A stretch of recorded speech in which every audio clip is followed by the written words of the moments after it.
Muy buenas noches con todos los presentes.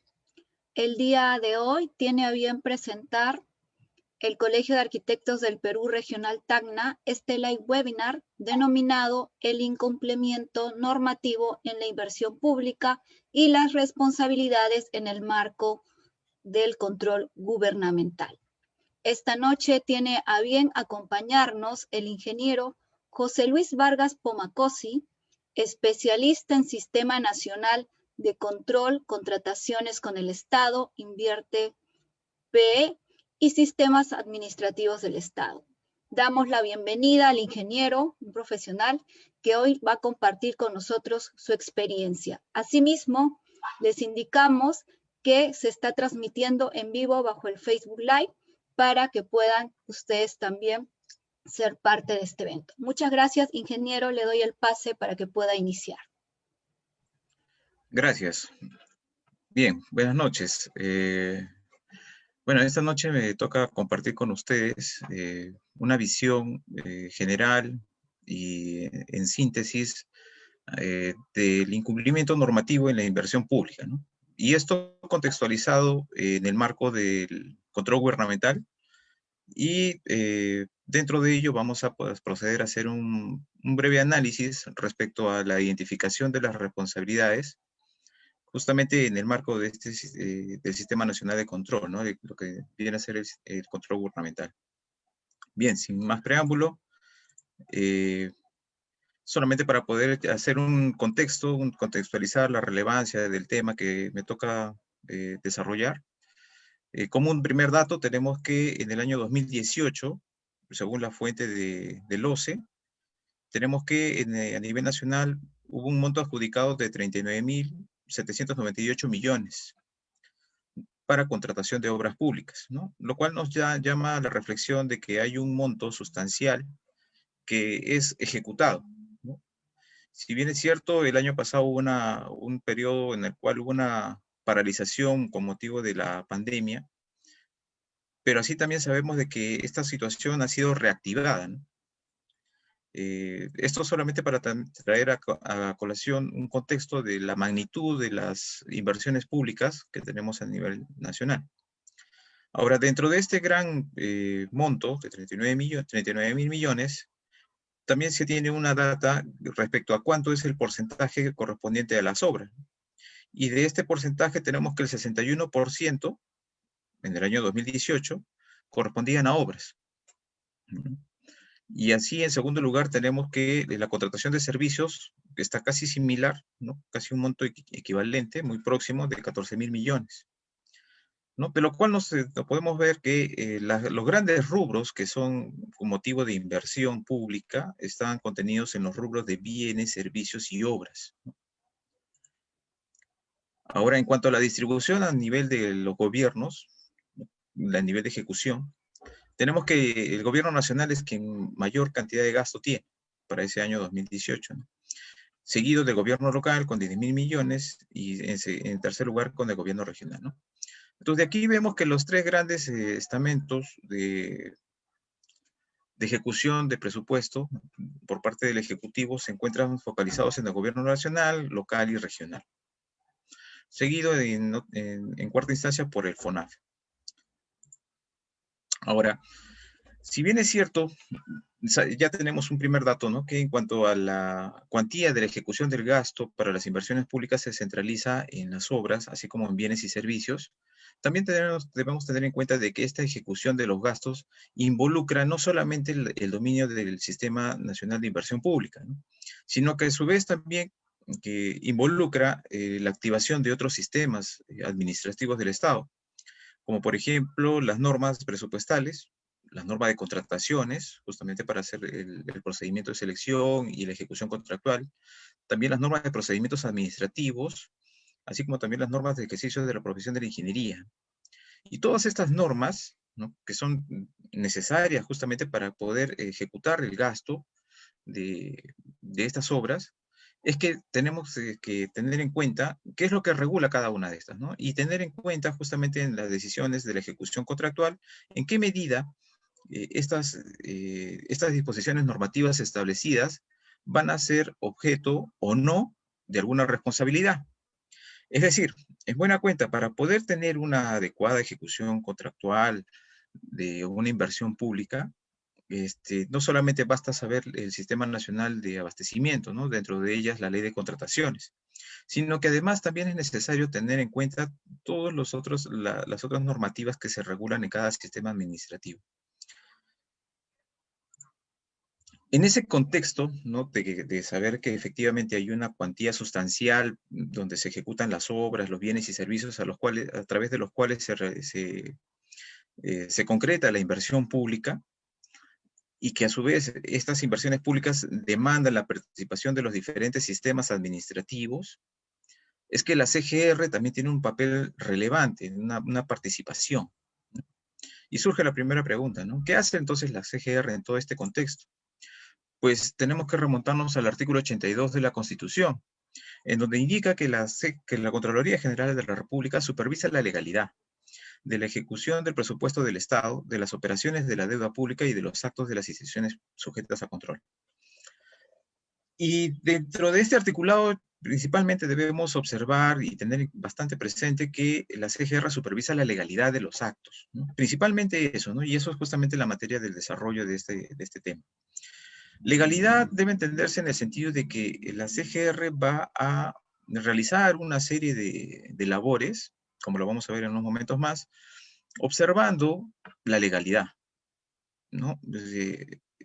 Y justamente la legalidad en la realización de los diferentes actos que van a realizar los funcionarios servidores públicos.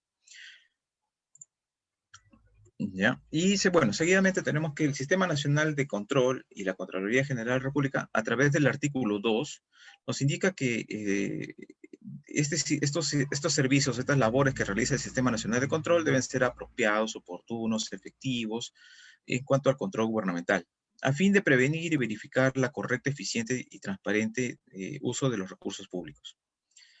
Así también el cumplimiento de metas y resultados obtenidos para contribuir y orientar en el mejoramiento de las actividades y servicios en beneficio de la nación.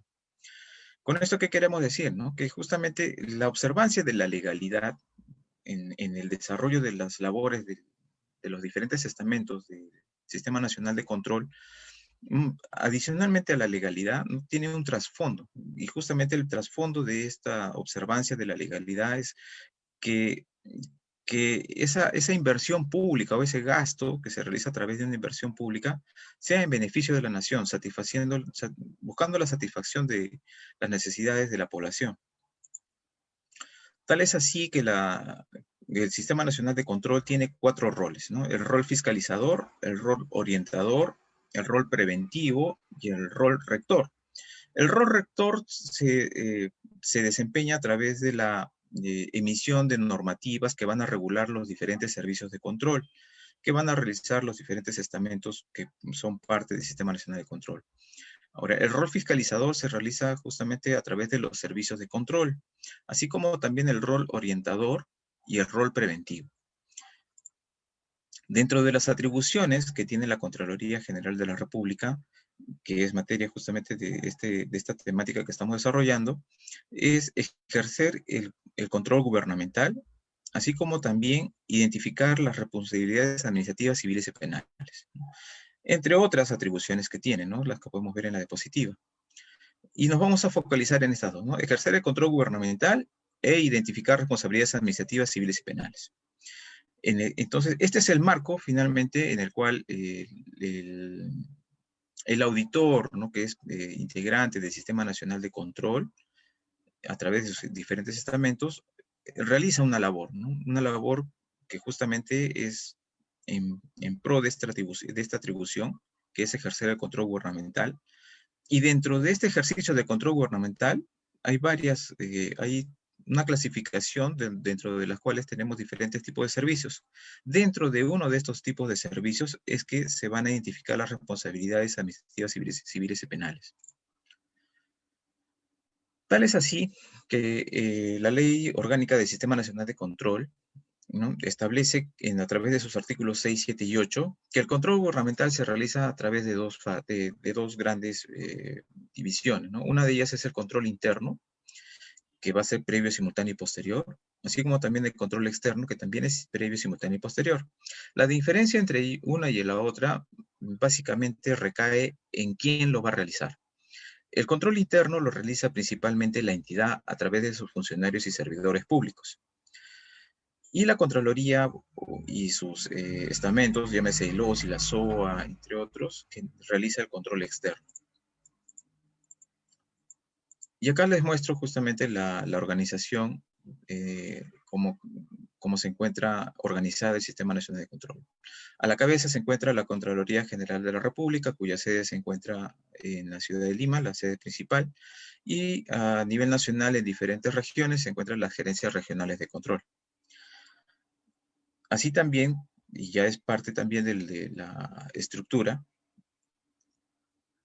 que los órganos de control también son conformantes del Sistema Nacional de Control.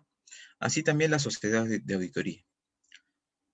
Entonces, tenemos que el Sistema Nacional de Control tiene tres principales actores que realizan el sistema de control gubernamental externo. Ahora, dentro de estos servicios que van a realizar cada uno de estos estamentos, tenemos que van a poder realizar tanto el control previo, control simultáneo y control posterior. La particularidad de cada uno de ellos es en cuanto a la oportunidad en que se realizan. Es preciso señalar que el control previo no lo realizan las gerencias regionales, ni los órganos de control institucional, ni las sociedades de auditoría, sino en la actualidad son evaluados a través de una gerencia especializada, que es parte de la Contraloría General.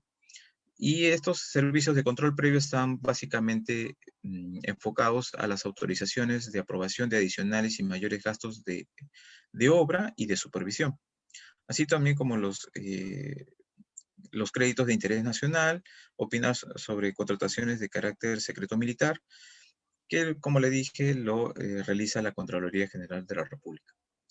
Ahora, lo que vamos a abordar en las siguientes diapositivas son justamente el control simultáneo y el control posterior. Como señalé, el control simultáneo se caracteriza por el momento en que se realiza. Y como lo señala el nombre, el control simultáneo se realiza justamente durante la ejecución de un proceso. Y este control simultáneo se realiza a través de tres tipos de servicios. El servicio de control concurrente, el servicio de visita de control y la orientación de oficio. En cuanto al control posterior, tenemos diferentes tipos de servicios, ¿no? Tenemos la auditoría de cumplimiento, la auditoría financiera, la auditoría de desempeño, el servicio de control específico a hechos con presunta irregularidad principalmente. Aquí es oportuno señalar que tanto el control previo como el control simultáneo no tiene una naturaleza que va a demandar la identificación de responsabilidades. La naturaleza que finalmente, o el objeto que busca la realización de los servicios de control a través de control previo y control simultáneo son, en cuanto a los roles, orientativo y preventivo. Es decir, aquí no se busca identificar responsables. Lo que sí busca es examinar las disposiciones establecidas en diferentes normativas de cada uno de los sistemas administrativos que se involucran en un proceso, a la luz de justamente lo que se viene observando durante la ejecución o previo a la ejecución, ¿no? Si fuera el caso en cuanto a las prestaciones adicionales de obra y de supervisión. Así también de simultáneo, ¿no? Durante el desarrollo de un procedimiento, llámese contrataciones, ejecución contractual, o tal vez un procedimiento de selección, la naturaleza que justamente busca es observar las actuaciones que se vienen llevando a cabo a través de los funcionarios, a la luz justamente de estas disposiciones normativas de cada uno de los sistemas, con el fin de prevenir que se lleguen a consumar actuaciones irregulares, y buscar, sin ser el mayor ánimo de identificar quién es el presunto responsable de esa situación adversa, a fin de que la entidad pueda tomar acciones oportunas, correctivas o remediativas, que justamente van a buscar disuadir, eliminar esta situación adversa que va a poner en riesgo justamente la culminación y objeto de la contratación, si fuera el caso, o el proceso termine. Eso es lo que finalmente busca un control simultáneo. Y en el control posterior es donde sí, a través de los servicios de control, como les dije, son auditoría, bueno, financiera no se busca tanto la identificación de responsabilidades, pero sí principalmente en la auditoría de cumplimiento y en el servicio de control específico de hechos con presunta irregularidad. En estos dos tipos de servicios de control posterior, principalmente se va a ejercer la atribución de identificar las presuntas responsabilidades. Y es allí donde se focaliza en cuanto a la observancia de la legalidad de los actos. Bueno, aquí solamente mostrarles el marco normativo a través del cual las labores de los auditores, a través de los servicios de control, sea previo, simultáneo o posterior, se están conduciendo, ¿no? Y seguramente ha sido, y si no, a lo mejor en algún momento podrían ser sujetos al examen de un servicio de control simultáneo, posterior o previo. Se debe tener en cuenta de que las actuaciones a través de las cuales se desenvuelven los auditores, no es a discrecionalidad de lo que ellos consideren pertinente, ¿no? Sino que sus labores son netamente delimitadas a través de las directivas, ¿no? Y aquí tenemos justamente las directivas de control previo, hay una directiva de control simultáneo, así también hay una directiva de auditoría de cumplimiento, hay un manual de auditoría de cumplimiento, también existe un servicio de control específico, así también atención de denuncias, entre otros servicios que se pueden realizar a través de los diferentes estamentos, ¿no? Ya sea la Contraloría propiamente dicha, o el órgano de control institucional, o las sociedades de auditoría externa. Y todo ello, ¿con qué, no? ¿Con qué finalidad? De justamente darle el debido proceso de control, de cautelar la, la presunción de licitud, entre otros factores que justamente buscan que no se merme la objetividad del auditado. Y todo esto inspirado justamente en lo que es unas normas generales de control gubernamental y esta sucesivamente a través de la ley que crea el Sistema Nacional de Control y la ley de fortalecimiento. Entonces, de esta diapositiva, la idea principal es justamente que las actuaciones a través de las cuales se conduce cada servicio de control que se lleguen a acreditar tienen un marco normativo a través de los cuales se va a desenvolver los auditores. Entonces, tocando ya un poco, aterrizando el tema, ¿no? Tenemos los servicios de control simultáneo. Y como le dije, la particularidad de este tipo de servicios es que se lleva a través de un proceso en curso. Las modalidades son 4 principalmente, que es el control concurrente, la visita de control, la orientación de oficio. Cada una de ellas tiene una particularidad diferente, ¿no? El control concurrente, su principal particularidad es que no se lleva en un solo acto, sino que son diferentes momentos en los cuales se acredita.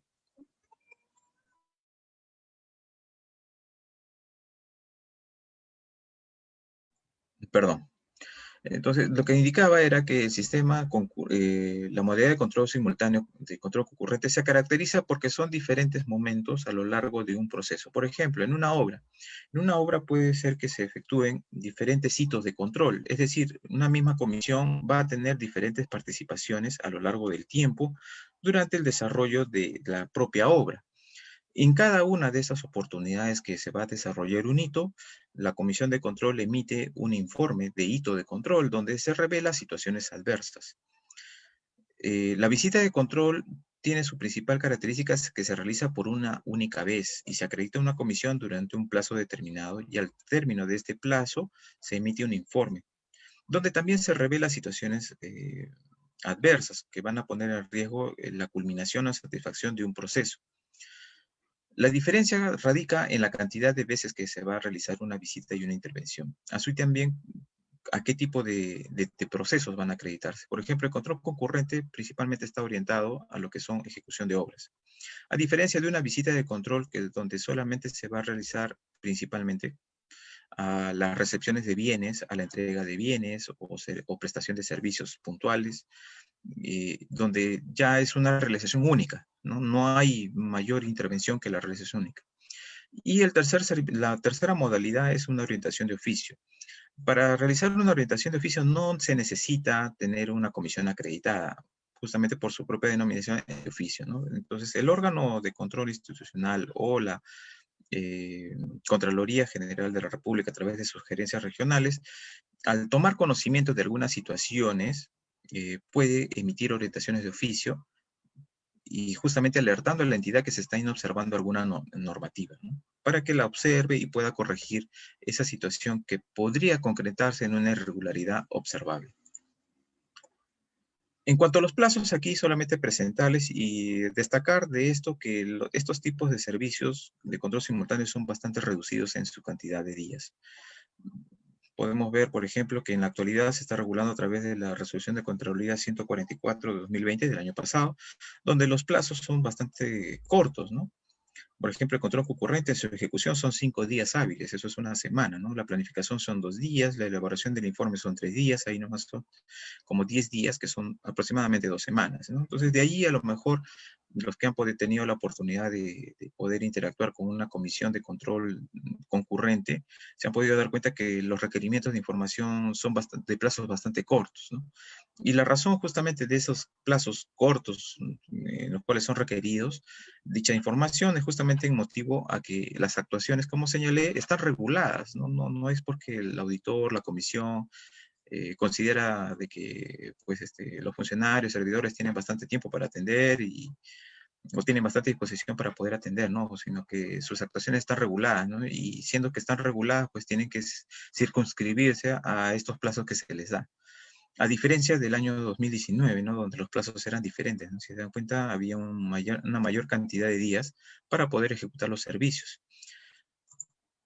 Bien, el resultado de este servicio de control simultáneo es justamente la publicación, ¿no? Y aquí muestro la presentación donde se indica cómo acceder a estos informes que son resultados de estos servicios de control simultáneo, ¿no? Entonces aquí podemos ver que dándole clic al anterior banner, pues nos da un buscador y dentro de este buscador podemos identificar los informes emitidos por cada uno de los servicios, ¿no? Ahora, ese control simultáneo no termina con la emisión, ¿no? Sino que en realidad es un proceso continuo de seguimiento. Posterior a la emisión de estos informes donde se revelan situaciones adversas, la entidad, a través de su titular o servidores que se designen, tienen un plazo de 10 días hábiles para hacer la implementación de un plan. Y este plan va a constar justamente en la identificación y determinación de responsables y qué labores va a realizar dichos responsables para subsanar o para remediar esa situación adversa y no se llegue a concretar. Esa es la principal naturaleza de este servicio de control simultáneo. Alertar a la entidad para que no se concrete esa irregularidad. Ahora, y ahí surge la siguiente pregunta, ¿no? ¿Y qué pasa en caso existen posteriores irregularidades? Es decir, si pese a que se emitió este informe que revela situaciones adversas de una muy probable inobservancia de la normativa que pone en riesgo en la culminación y satisfacción de un proceso y una necesidad pública, pues quiere decir que esa situación adversa se llegó a concretar. Y si se llegó a concretar, el siguiente paso es el siguiente.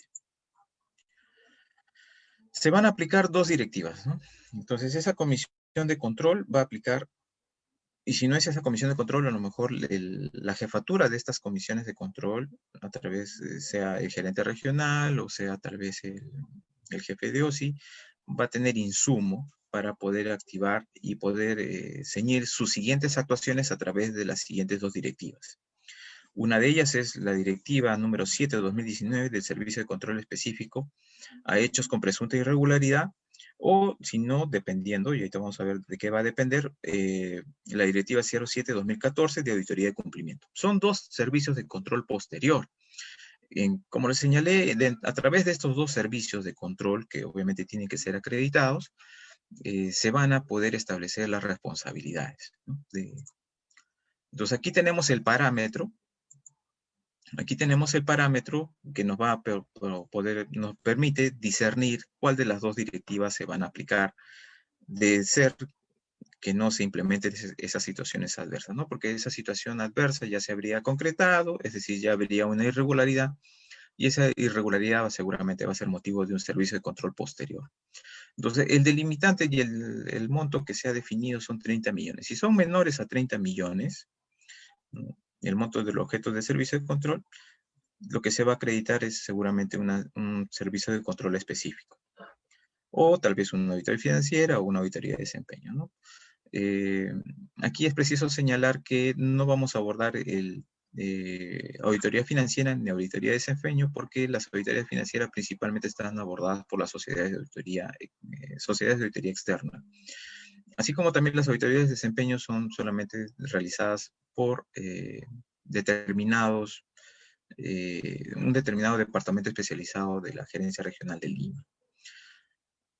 Lo que sí es más ejecutado, ¿no?, a nivel de gerencias regionales, así como los órganos de control institucional, son las auditorías de cumplimiento y los servicios de control específico a hechos de presunta irregularidad.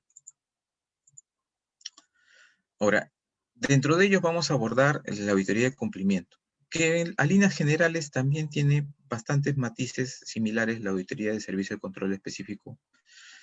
La diferencia entre uno y otro, más allá del monto, es en cuanto a los plazos y la complejidad. Una auditoría de cumplimiento se acredita para una materia auditable, es decir, un hecho irregular o un proceso irregular, donde tiene más complejidad. Por lo tanto, si tiene mayor complejidad, va a demandar un mayor tiempo. A diferencia del servicio de control específico, que es puntual y específico a un hecho concreto, ¿no?, y por lo tanto demanda un menor tiempo de ejecución. A pesar de ello, ambos tipos de servicio de control posterior tienen las mismas etapas: planificación, ejecución y elaboración de informe. Vamos a desarrollar la parte principal que nos está enfocando, ¿no? ¿Dónde entonces se va a llegar a identificar esas presuntas responsabilidades? Es a través del servicio de control posterior. Ya lo hemos dicho, puede ser una auditoría de cumplimiento o puede ser un servicio de control específico. Y en la etapa de planificación no, porque allí solamente se define el plan de auditoría, ¿no? Se establecen los procedimientos, los integrantes de la comisión auditora, entre otras cosas. Pero es donde finalmente se va a llegar a esbozar esas presuntas responsabilidades, es en la etapa de ejecución, a través de, primero, la parte de la ejecución del plan de auditoría, que es el desarrollo de los procedimientos, donde se establece qué es lo que va a hacer cada auditor con el fin de poder obtener evidencia, para luego, a partir de ello, formar lo que se llama una desviación de cumplimiento, que es comunicado a los principales participantes o que han tenido participación vinculada a un hecho irregular y particular, para luego de sus comentarios poder hacer un análisis de su participación, y justamente ahí es donde se ve qué tanto se ha transgredido un deber y una normatividad. Y luego recién salen las observaciones. Entonces, esta es la etapa crucial donde la labor del auditor, de la comisión auditora y del auditor en específico, es donde va a demandar mayor análisis y en la justa medida de que se lleguen a obtener más evidencias. Entonces, es en esta etapa de desarrollo de la auditoría o servicio de control donde el auditor se va a esmerar y va a agotar todos sus recursos para poder obtener evidencias de auditoría. Y estas evidencias deben tener principalmente dos atributos, y uno de ellos es que sea suficiente, que es la cantidad, medida cuantitativa, y a su vez debe ser apropiada. Apropiada en el sentido de que debe ser relevante, fiable y legalmente válida. ¿Con eso qué quiero decir, no? Que una documentación que llegue a obtener la comisión de control tiene que ser válida, ¿no? No puede admitirse evidencia, por más que llegue a revelar alguna situación crucial, relevante e importantísima, tiene que tener un principio de legalidad, ¿no? Y debe ser relevante. Entonces, es en la etapa de ejecución del servicio de control posterior donde principalmente se busca tener evidencia. Evidencia para poder analizar la presunta participación. Ahora, es conveniente señalar de que esa evidencia puede ser de 4 tipos principalmente, ¿no? Evidencia física, testimonial, documental, analítica. La evidencia física principalmente son las constataciones de las visitas a obra que puede realizar una comisión, ¿no? Donde se levantan actas, también donde se observa un proceso que se lleva en ejecución a nivel de observación, testimonial a través de los cuestionarios, de justamente la formulación de testimonios de personas que a lo mejor han estado en el lugar donde se ha realizado determinada inversión o de determinado servicio, documental a través de los documentos que se llega a generar durante la ejecución del proceso, y analítica, que es la que elabora el propio auditor a través o apoyándose de la documental, de la física y la testimonial, ¿no? Y justamente es la que procesa y genera el propio auditor a través de sus habilidades profesionales. Podría ser dentro de estas una planilla de metrados, podría ser también un cálculo de una planilla, o un cálculo estructural, entre otras cosas, ¿no? Que finalmente son ya de intelecto y autoría del propio auditor. Entonces, lo que debemos tener en claro, que es que la evidencia, lo que va a permitir al auditor o a la comisión auditora es que tenga seguridad razonable sobre un hecho que está siendo materia de análisis y de estudio. Que, como dijimos, puede devenir, y muy seguramente va a devenir, de las situaciones adversas que no han sido subsanadas por la entidad, ¿no? Y que hasta ese momento, previo a la acreditación de la comisión auditora de control posterior, se dio, como podríamos decir, una chance, ¿no? Una chance, una advertencia, entidad, funcionario, ¿no? Ten en cuenta, ten cuidado, porque te estoy previniendo para que evites alguna situación comprometedora posterior. De no ser así, como les digo, lo que muy probablemente se va a llegar a acreditar va a ser una comisión de control posterior, justamente para analizar esos hechos que fueron irregulares.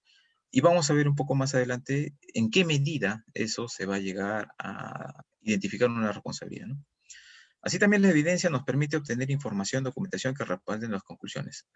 Tal es así de que los auditores o las comisiones auditoras, para poder llegar a una conclusión, van a tener que tener ese sustento, ¿no? Ese respaldo que justamente es la evidencia para poder afirmar algunas conclusiones, valga la redundancia, ¿no? Es muy raro, y justamente hasta la fecha no he podido notar que algún informe haya podido arribar a alguna conclusión sin que haya tenido un sustento, ¿no? Porque si no, ya no sería objetivo, sería un comentario, ¿no? Y un comentario, pues, no necesariamente son productos de control, ¿no? Porque eso es justamente una de la naturaleza de los requisitos que debe tener un informe de control. Nos proporciona a su vez la evidencia, elementos para que la auditoría sea confiable y fundamenta la opinión del auditor. Ahora, una vez agotado toda la parte del procedimiento, ¿no? Que son el esfuerzo máximo que realiza la comisión auditora para poder recabar todos los elementos que le van a permitir tener una visión más clara y objetiva y general e integral de una situación o un hecho presuntamente irregular, es que va a devenir en una redacción de una desviación de cumplimiento si se trata de una teoría de cumplimiento, o un pliego de hechos si hablamos de un servicio de control específico, donde estos documentos, que en esencia son prácticamente lo mismo, deben reunir 4 elementos, ¿no? La condición, la causa, el efecto y el criterio.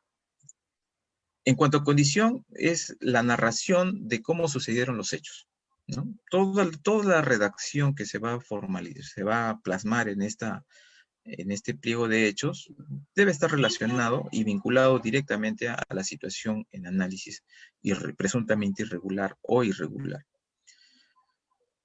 El criterio es la norma o disposición parámetro que ha sido inobservada, ¿no? Es lo transgredido. Es toda esa situación que ha narrado el auditor, ¿no? Que seguramente lleva muchos párrafos y muchas páginas, pero todo recae para poder explicar de qué manera esa narración de hechos que han pasado transgrede o ha transgredido el criterio. Y aquí vienen los dos principales requisitos que tiene esa desviación de cumplimiento, que justamente ya empieza a engarzarse con el tema de la responsabilidad. Para que haya un pliego de hechos o para que haya una desviación de cumplimiento, debe haber causa y efecto. Ahora, si bien es cierto cuando se comunican estos pliegos de hechos o también lo que viene a ser la desviación de cumplimiento, es discrecional de la comisión auditora que pueda revelar la causa. Y justamente esa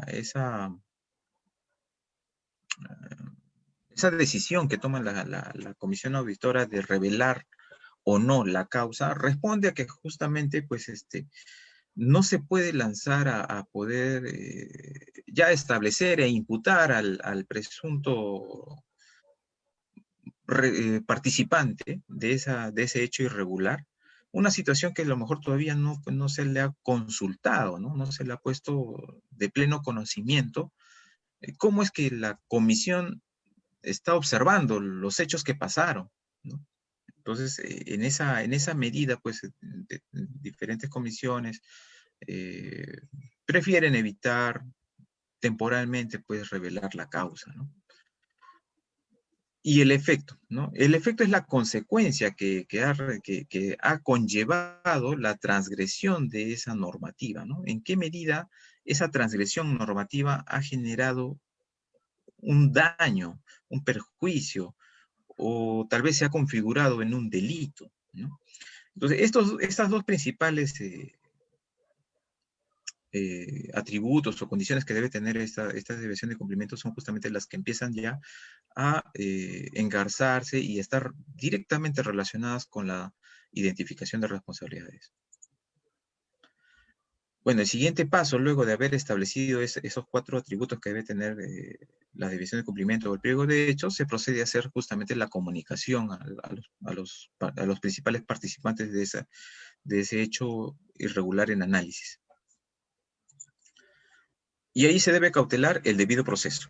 Dentro del debido proceso, es preciso señalar, como le señalé, que cada actuación que realiza la comisión auditora, y dentro de ellos el auditor acreditado en una comisión, pues tiene que observar todo su procedimiento según lo establecido en las normas que emite la Contraloría General de la República para la realización de cada tipo de servicio.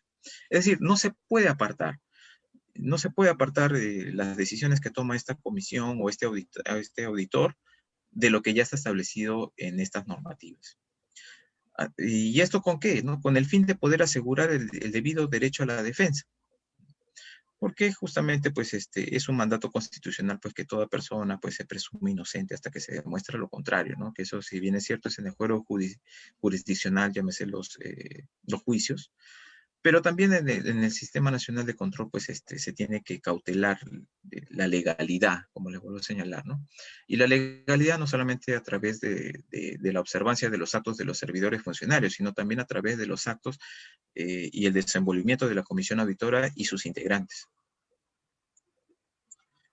Así también debe ser una evaluación objetiva e independiente de los comentarios. Es decir, luego de haber comunicado este pliego de hechos o esta división de cumplimiento, asegurando el debido proceso, es decir, contabilizando los plazos y qué es lo que debe proceder pausada y detenidamente, luego pasa a ser, para asegurar el debido proceso, debemos esperar que el funcionario servidor al cual se le ha comunicado este pliego de hechos o la definición de cumplimiento remita sus descargos, ¿no? O sus comentarios, ¿no? Y hay que resaltar esa terminología, que son comentarios.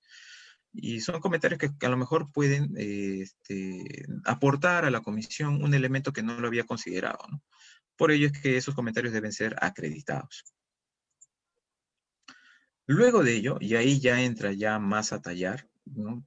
Ya estamos ahorita en la etapa de evaluación de comentarios, asegurando el debido proceso de control, se van a determinar las observaciones de control. Aquí es preciso señalar, ¿no?, que justamente esa es la etapa donde ya, luego de haber analizado los hechos, cómo sucedieron, cuál es la normativa transgredida, que esa normativa transgredida puede ser cualquier normativa o cualquier disposición establecida en cada normativa de los diferentes sistemas nacionales administrativos, sistemas administrativos, llámese presupuesto, inversión pública, o contrataciones del Estado, o que en este caso sería abastecimiento, u otros, es que se va a comunicar a los funcionarios y servidores públicos las desviaciones de cumplimiento. Ahora, hay que tener en claro quién es ese servidor o funcionario público, ¿no?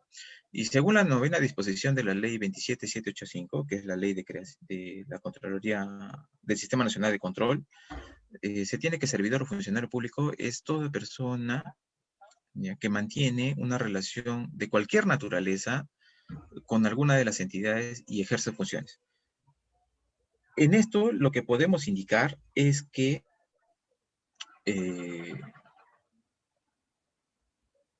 no necesariamente, ¿ya?, no necesariamente debe ser un CAS, debe ser un 728 o un 276, inclusive podría llegar a ser un contrato por orden de servicios, ¿ya? Y es así que para el Sistema Nacional de Control, servidor y funcionario público, tiene una relación, cualquiera sea la naturaleza. Entonces, bajo esa perspectiva, un profesional que está por una orden de servicio es funcionario o servidor público. Ahora, la responsabilidad. La responsabilidad es una consecuencia de las acciones o omisiones imputables a los agentes públicos incurridas en el ejercicio de sus funciones, que infraccionan algún precepto que guía su gestión. Es decir, aquí hay que tener claro de que una vez establecido quiénes son los servidores y funcionarios públicos, cada una de estas personas, al ser contratados, al tener un vínculo contractual, tiene una función que realizar dentro de una entidad. Y si en el accionar o no accionar, siendo que tiene esa función de accionar frente a ese hecho particular, pues estaría sujeto a una responsabilidad, ¿no?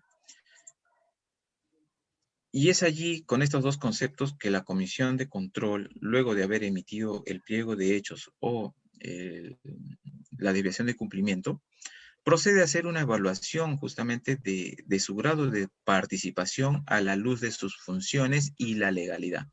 La legalidad, si bien es cierto, ya está determinada, porque si no, no hubiese desviación de cumplimiento, y ahí está la norma transgredida. Lo que luego de los comentarios procede es justamente en qué medida esos comentarios que emite este funcionario servidor público al cual se le fue de conocimiento ese pliego de hechos, desvirtúa o no, ¿no?, un elemento nuevo que la comisión no ha tenido a lo mejor acceso o no ha tenido como parte de su análisis.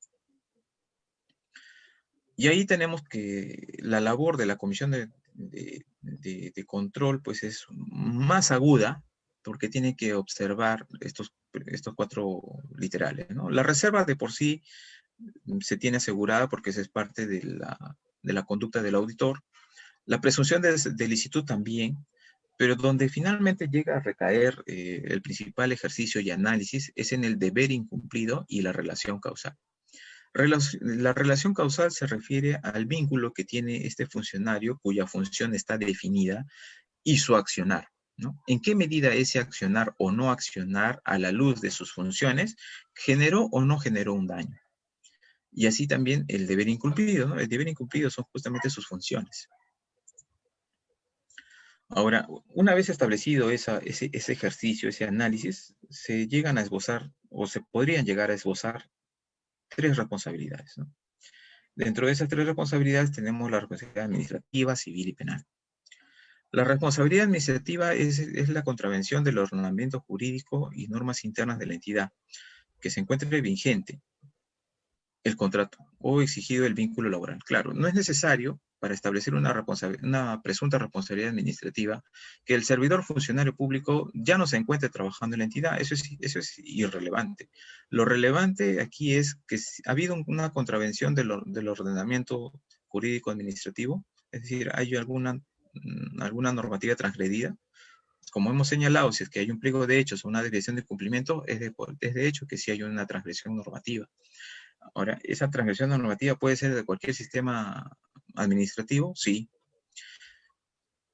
Y así también las normas internas de la entidad, ¿no? Su MOF, ROF, reglamento interno, a lo mejor inclusive en algunos casos los memos de asignación de funciones también llegan a ser parte de las funciones que se le asignan.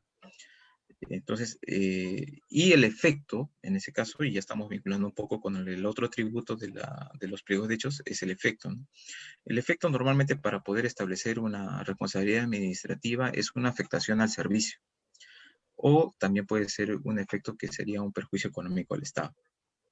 Teniendo estos parámetros para poder analizar es que se llega a establecer una responsabilidad administrativa. La otra responsabilidad que se podría llegar a establecer es una responsabilidad civil, donde su acción o omisión a la luz de las funciones ha ocasionado un daño económico a la entidad.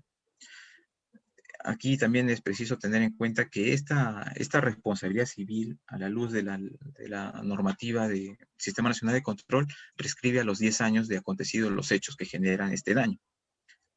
Y se llama responsabilidad civil cuando hay un daño económico, principalmente hay un daño económico, ¿no? La entidad se ha visto mermada en dinero que efectivamente ha dejado de percibir o que ha erogado del erario. Y la responsabilidad penal, que es para justamente los servidores funcionarios públicos en ejercicio de sus funciones, han efectuado un acto u omisión tipificado como delito. Y aquí dentro de los delitos que podemos señalar está la negociación incompatible y la colusión. Luego de establecido estas presuntas, ¿no? Debo de haber hecho este análisis bastante detallado, pormenorizado, de si efectivamente hay una responsabilidad o no, se llega a hacer la comunicación del informe de auditoría. Al igual que los servicios de control simultáneo, estos informes de control posterior son también publicados, son públicos, ¿no? A través de aquí estoy mostrando el icono a través del cual se puede acceder a visualizar los diferentes informes que se emiten a nivel nacional. Dentro de ellos tenemos esta vista y acá está un fragmento de un informe, ¿no? Publicado.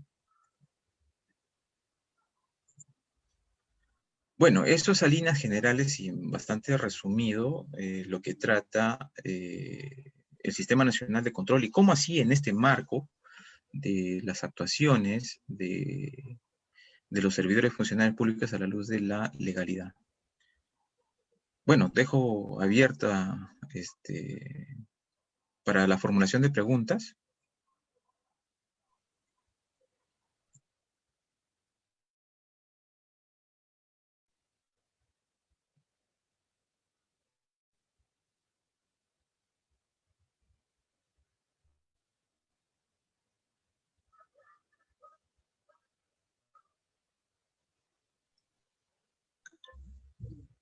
Buenas noches. Podrán realizar sus preguntas en el chat y también a la vez por el Facebook Live.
Ingeniero, ¿me podría ver una de las preguntas que por ahí han sugerido es qué tipos de colusión ha habido? Algo que usted haya podido apreciar, algo relevante, un tipo de colusión que haya tenido algún caso. A ver, El caso de colusión es un delito que está tipificado pues, en el Código Penal, donde hay dos tipos de colusión. Si bien es cierto, no soy abogado, ¿ya? Pero justamente como parte de algunas conversaciones que he podido sostener con algunos abogados, señalan de que existe la colusión simple y la colusión agravada.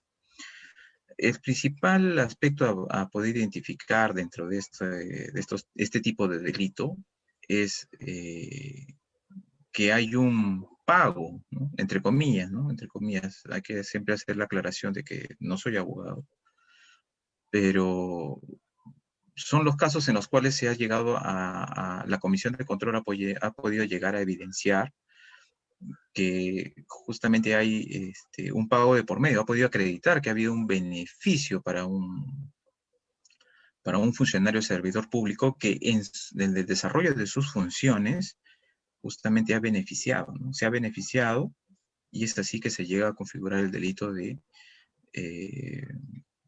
la colusión. Ahora, obviamente que este comentario es bastante sencillo para un abogado que pueda estar escuchando este webinar, porque hay más elementos que hay que analizar, ¿no? Pero a líneas generales es ello, ¿no? A diferencia de un delito de negociación incompatible, donde la negociación incompatible es se materializa principalmente, ¿no? Nuevamente haciendo una abstracción bastante sucinta, del interés indebido de un funcionario público sobre un aspecto en particular, ¿no? Esas son las principales diferencias. Ahora, en cuanto a colusión, hay que tener en cuenta de que la responsabilidad penal, así como las civiles y administrativas que determina la comisión, son presuntas. ¿Qué quiere decir eso, no? Que la Contraloría General de la República pues no tiene la facultad sancionadora. Si bien es cierto, hace un par de años, mejor dicho, hasta hace un par de años tuvo esa facultad sancionadora, pero era en el ámbito administrativo, la cual fue revocada por el Tribunal Constitucional, ¿no? Hasta que salga una ley que justamente reglamente cuáles son las sanciones, ¿no? Con rango de ley, la cual está suspendida a la fecha, ¿no? Entonces, ¿cómo así a través de las comisiones de control se llega a establecer esas responsabilidades? En realidad son presuntas responsabilidades. Obviamente que al tener esa naturaleza o esa condición de presuntas, quiere decir que ha habido un análisis bastante detallado para justamente poder plantear ello, ¿no? Ahora, es parte, sí, de los diferentes estamentos, llámese en el caso de las entidades y las responsabilidades administrativas, el PAT, y también en el caso de la responsabilidad civil, que es a través del planteamiento del Poder Judicial, así como también en el caso de las presuntas responsabilidades penales, es el fiscal, ¿no? Es el fiscal quien tiene que finalmente hacer suyo, como prueba preconstituida, el informe de control para justamente plantear ante el juez una demanda. No sé si haya otra pregunta. Sí, desde el Facebook Live nos preguntan ¿cada cuánto tiempo se debe programar una auditoría? ¿Cada cuánto tiempo debe acreditarse una auditoría? Bueno, para ello es preciso comentar de que las labores de control se ciñen a través de un plan anual de control. Este plan anual de control está dictaminado a través de unos lineamientos que dicta la Contraloría, sobre los cuales se establece pues, cuántos servicios de control simultáneo y posterior principalmente va a desarrollar durante un año, por ejemplo, un OSI determinado o una gerencia regional. Ahora, dentro de ellos, poder establecer con qué frecuencia, pues va a responder en la medida de justamente cuánto es su meta. Por decir, si es que a un OSI se le ha determinado que tiene una meta de realizar, por ejemplo, ¿no? 10 servicios de control concurrente y 5 servicios de control posterior, dentro de ellos servicios de control específico, pues va a depender mucho de su capacidad operativa, es decir, cuánto personal cuenta para poder calendarizar a lo largo del año el cumplimiento de esta meta. A tal punto que podría realizar servicios de control concurrente uno al mes, si es que solamente dispone, por ejemplo, con un especialista, o podría inclusive acreditar 2 o 3 si es que tiene, este especialista pues es bastante diestro o tiene mayor capacidad de especialistas.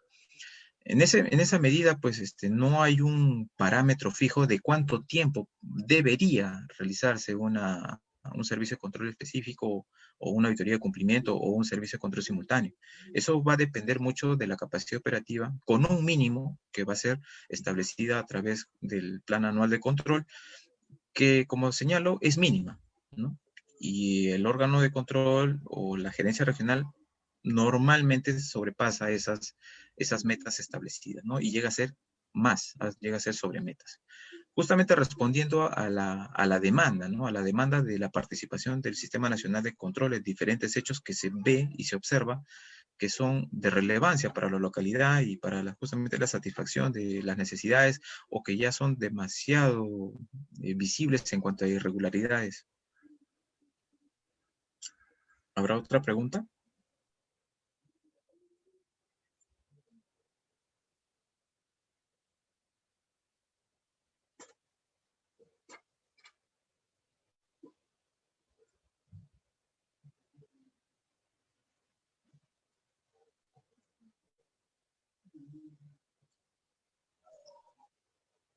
Bueno, esas han sido todas las preguntas, ingeniero.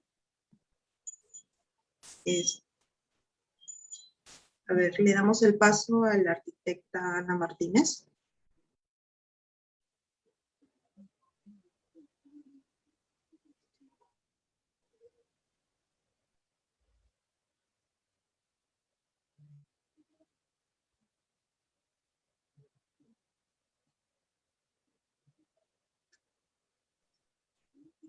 Bueno,